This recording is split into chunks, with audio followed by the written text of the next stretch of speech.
A je odstartováno, Třemošná, jdeme na to. Ano, pěkný košíček. Samozřejmě tady jsme už posledně koukali, že tady je systém spojení Savice a potom to přijde to. Takže 13:28. A vidíme, že už letí mašina, teda voda do mašiny.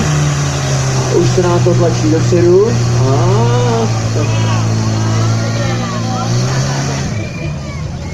No ale tady strojník velice pěkně zareagoval.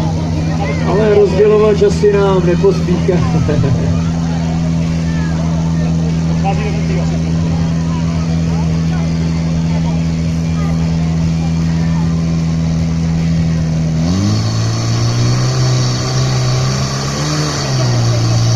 A už nám jde voda dopředu, takže máme tady sestříknuto 53:04 a pravej proud 52:32.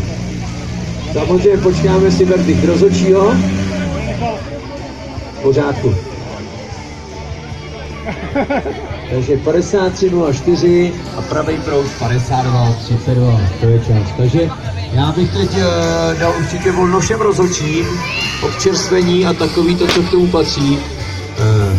Teďka shlédnete ukázku, tady kolega vám to úplně všechno přesně řekne a poprosili bychom technickou četu, aby jsme mohli přinést terče a připravit dráhu pro kategorii mladší.